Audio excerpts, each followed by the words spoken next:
السلام عليكم يا شباب، اهلا وسهلا بكم في قناه محمد عصام. النهارده جاي اشرح لكم حاجه سهله وبسيطه جدا جدا جدا. هي طريقه تركيب ملف كليو في لعبه جاتا 3. بس يا ريت لو انت لسه اول مره تشوفني تعمل سبسكرايب للقناه وتفعل خدمه الجرس عشان يوصلك كل جديدنا. ويلا بينا.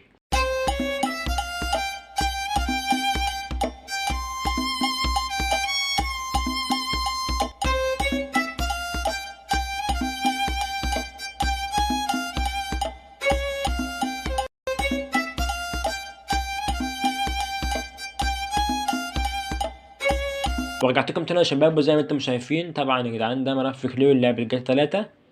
بتبدا ان انت هتدوس على كلمه داونلود هنا عشان تحمله.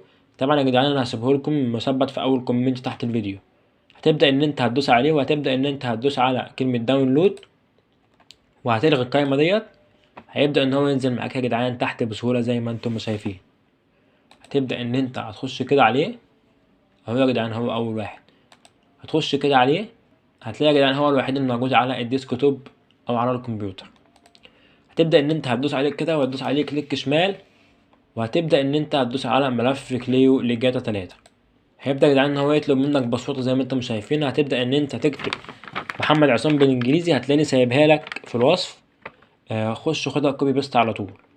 ها يا جدعان، ممكن كمان ان انت تاخدها من هنا اهو محمد عصام، تاخدها من الاسم هنا كده كوبي وتحطها بيست. تمام جدا. وهتقوم دايس على اوكي. يا جدعان طلعت معاكم زي ما انتم شايفين. تبدأ ان انت تخش عليه كده، هتلاقي ملفين اسمهم كليو وكليو. هتاخدهم كوبي الاتنين وهتروح على ملف اللعبة اللي هي لعبة جاتا 3 اهي. وهبدأ ان انا احط ملف كليو هنا كده بس. كده يا جدعان الملفين زي ما انتم شايفين نزلوا هما كده. اللعبة جاهزة ان انت تضيف لها المودات وتشتغل معاك بشكل سليم جدا جدا. وكانت دي نهاية الفيديو. اتمنى يكون الفيديو عجبكم وكان سهل وبسيط عليكم. لو الفيديو عجبك ما تبخلش عليا باللايك وبالشير وبالسبسكرايب. والسلام عليكم ورحمة الله وبركاته.